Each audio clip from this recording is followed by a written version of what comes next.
আসসালামু আলাইকুম। বিবিসি আন্তর্জাতিক বিশ্ব সংবাদে আপনাকে স্বাগত। শুরুতে সংবাদ শিরোনাম, পরে বিস্তারিত। বাংলাদেশের সর্বশেষ গুরুত্বপূর্ণ আপডেট সংবাদে আপনাকে স্বাগত। শুরুতেই সংবাদ শিরোনাম, পরে বিস্তারিত। প্রথমে জানাবো, আনিসুল হেলাল উদ্দিনকে নতুন মামলায় গ্রেপ্তার দেখানো হলো। জুলাই গণঅভ্যুত্থানের পৃথক দুই হত্যা মামলায় সাবেক আইনমন্ত্রী আনিসুল হককে গ্রেপ্তার দেখানোর আবেদন মঞ্জুর করেছে আদালত। একই সঙ্গে বিএনপির করা শেরেবাংলা নগর থানার মামলায় নির্বাচন কমিশন সাবেক সচিব হেলাল উদ্দিনকে গ্রেপ্তার দেখানো হয়েছে।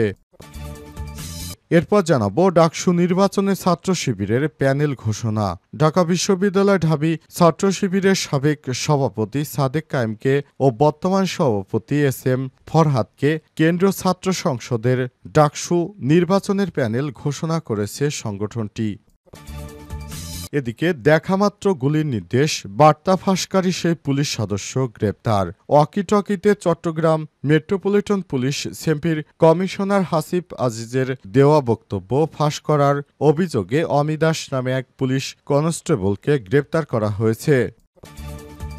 জানাবো, সন্ধ্যার মধ্যে ৭ জেলায় ৬০ কিলোমিটার বেগে ঝড়ের আভাস। দেশের ৭ জেলার উপর দিয়ে সর্বোচ্চ ৬০ কিলোমিটার বেগে ঝড় এবং বজ্রসহ বৃষ্টির সতর্কতা দিয়েছে আবহাওয়া অফিস। আজ সন্ধ্যা ৬টা পর্যন্ত দেশের অভ্যন্তরীণ নদীবন্দরগুলোর জন্য দেয়া এক সতর্কবার্তায় তথ্য জানানো হয়েছে। এবং সর্বশেষ জানাবো, মিয়ানমারে নির্বাচনের দিনক্ষণ ঘোষণা।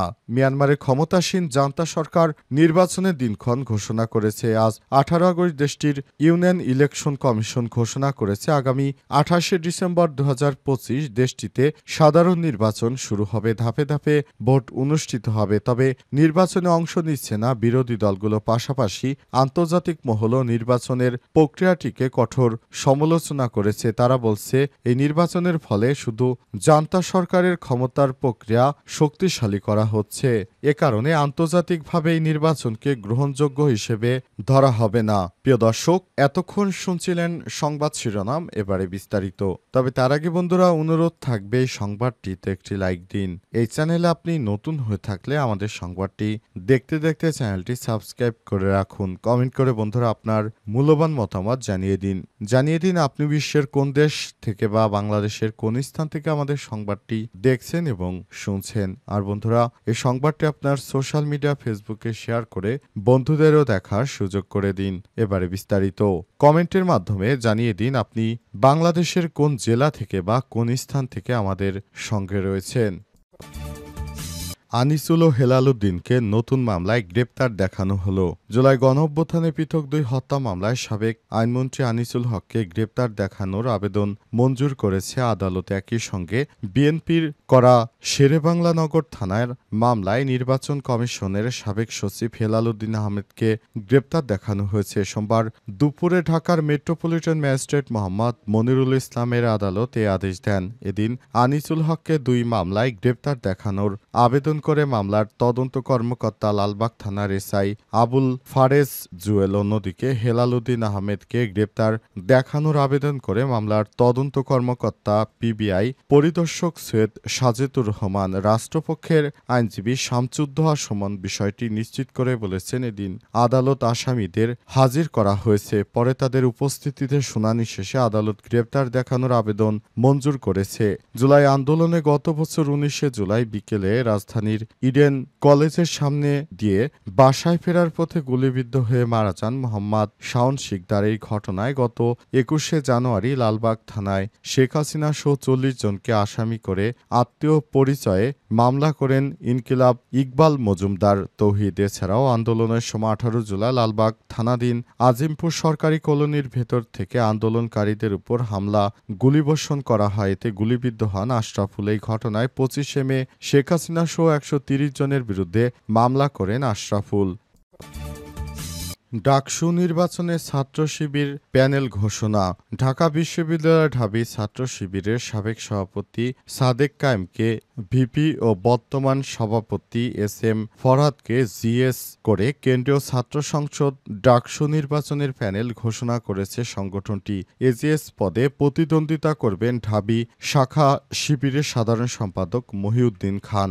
দুপুরে মনোনয়নপত্র উত্তোলন শেষে প্যানেল ঘোষণা করেন ঢাবি শাখার শিবির শিবিরের সভাপতি এস.এম. ফরহাদ। সাদিক কায়েম ঢাকা বিশ্ববিদ্যালয় রাষ্ট্রবিজ্ঞান বিভাগের 2016-17 সেশনের শিক্ষার্থী ছিলেন। থাকতেন ঢাবির মাস্টারদা সূর্য সেন হলে। তার বাড়ি খাগড়াছড়ি শহরের বাজার এলাকায়। ফরহাদ ঢাকা বিশ্ববিদ্যালয় সমাজকল্যাণ ও গবেষণা ইনস্টিটিউটের 2017-18 সেশন এবং কবি জসিমউদ্দিন হলের আবাসিক শিক্ষার্থী। ফরহাদ 2022-23 সেশনের জসিমউদ্দিনের হল ডিবেটিং ক্লাবের সভাপতি ছিলেন। ডাকসু নির্বাচনের মনোনয়ন ফরম সংগ্রহের শেষ দিন আজ সকাল থেকেই হাসিমুখর উৎসবমুখর পরিবেশে মনোনয়নপত্র সংগ্রহ এবং জমা দিচ্ছেন প্রার্থীরা। মনোনয়ন ফরম সংগ্রহ করবে বাংলাদেশ জাতীয়তাবাদী ছাত্রদলের প্যানেলও। এই প্যানেলের মাধ্যমে আগামীতে যে নির্বাচন হবে সেই নির্বাচনে ধারণা করা হচ্ছে ইসলামী ছাত্র শিবিরই আগামীতে নির্বাচিত হতে পারে। দেখামাত্র গুলির নির্দেশ, বার্তা ফাঁসকারী সেই পুলিশ সদস্য গ্রেপ্তার। ওয়াকিটকিতে চট্টগ্রাম মেট্রোপলিটন পুলিশ সিএমপির কমিশনার হাসিব আজিজের দেওয়া বক্তব্য ফাঁস করার অভিযোগে অমিদাস নামে এক পুলিশ কনস্টেবলকে গ্রেপ্তার করা হয়েছে আজ। তাকে গ্রেপ্তার করে খুলশী থানা পুলিশ। তার বিরুদ্ধে অফিসিয়াল সিক্রেটস অ্যাক্টে মামলা করা হয়েছে। অমিদাস পুলিশের টেলিকম ইউনিটের কনস্টেবল। তিনি পেশনে সিএমপির খুলশী থানায় কর্মরত রয়েছেন। অমিদাসের গ্রামের বাড়ি চট্টগ্রামের পটিয়ায়। তার বাবার নাম রাজীব দাস। সিএমপির একজন ঊর্ধ্বতন কর্মকর্তা সংবাদ মাধ্যমকে এসব তথ্য নিশ্চিত করেছেন। গত 12 আগস্ট ওয়াকিটকিতে সিএমপির সকল সদস্যের উদ্দেশ্যে অস্ত্রধারীদের দেখামাত্র গুলির নির্দেশ দেন কমিশনার হাসিব আজিজ। আওয়ামী লীগের নেতাকর্মীদের হাতে নগরের বন্দর থানার এক কর্মকর্তা গুরুতর আহত হওয়ার পর ওই বার্তা দেন তিনি। সিএমপির কমিশনারের এই বার্তা ওয়াকিটকি শো ভিডিও করেন এক কর্মকর্তা। পরে তিনি সামাজিক যোগাযোগ মাধ্যমে ভিডিওটি ছড়িয়ে দেন। কমিশনারের ওই বার্তা ফাঁস হয়। অস্বস্তিতে পড়েন চট্টগ্রাম নগরের শীর্ষ পুলিশ কর্মকর্তা। নিজের গোপনীয় এমন বার্তা বাইরে চলে যায়, নড়েচড়ে বসেন তারা।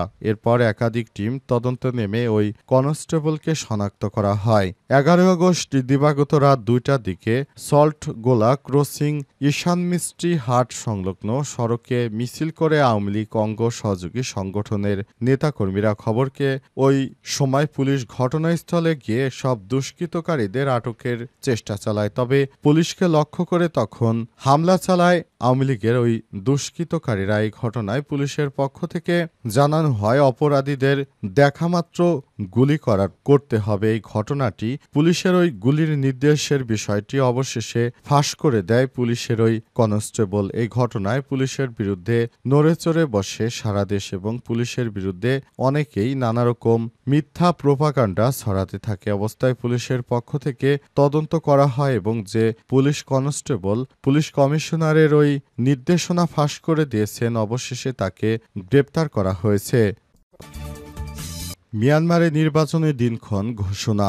মিয়ানমারে ক্ষমতাসীন জান্তা সরকার নির্বাচনের দিনক্ষণ ঘোষণা করেছেন। দেশটির ইউনিয়ন ইলেকশন কমিশন ঘোষণা করেছে আগামী 28শে ডিসেম্বর থেকে দেশটির সাধারণ নির্বাচন শুরু হবে। ধাপে ধাপে এই ভোট অনুষ্ঠিত হবে। তবে নির্বাচনে অংশ নিচ্ছে না বিরোধী দলগুলো। পাশাপাশি আন্তর্জাতিক মহলও নির্বাচনের প্রক্রিয়াটিকে কঠোর সমালোচনা করেছে। দেশটির ইউনিয়ন ইলেকশন কমিশন এক বিবৃতিতে জানিয়েছে 2025 সালের 28শে ডিসেম্বর রোববার থেকে বহুদলীয় গণতান্ত্রিক সাধারণ নির্বাচনের প্রথম ধাপ শুরু হবে। পরবর্তী ধাপগুলোর তারিখ পরে ঘোষণা করা হবে। মিয়ানমারে 2021 সালে সেনাবাহিনী কর্তৃক গণতান্ত্রিক নেত্রী অং সান সুচির সরকার উৎখাতের পর থেকে গৃহযুদ্ধে জর্জরিত দেশটি সে সময় সেনারা ভোট জালিয়াতির যৌক্তিক অভিযোগ তুলে ক্ষমতা তুলে নিয়েছিল। বর্তমানে দেশটির বিস্তীর্ণ অঞ্চলে সেনাদের নিয়ন্ত্রণের বাইরে, যেখানে গণতন্ত্রপন্থী গেরিলা বাহিনী এবং শক্তিশালী জাতিগত সশস্ত্র গোষ্ঠীগুলো নিজেদের নিয়ন্ত্রিত অঞ্চল পরিচালনা করছে, তারা ইতিমধ্যেই ঘোষণা দিয়েছে নিজেদের এলাকায় তারা ভোট চলতে দেবে না। সেনা সরকার দাবি করেছে নির্বাচনী চলমান সংঘাতের সমাধান আনবে। তবে অং সান সুচি এখনও কারাবন্দী। জাতিসংঘের একজন বিশেষজ্ঞ এই ভোটকে প্রহসন হিসেবে আখ্যায়িত করেছে। এই নির্বাচন কেবলমাত্র সামরিক শাসনকে নতুন রূপে বৈধতা দেওয়ার একটি কৌশল বলে জানানো হয়েছে।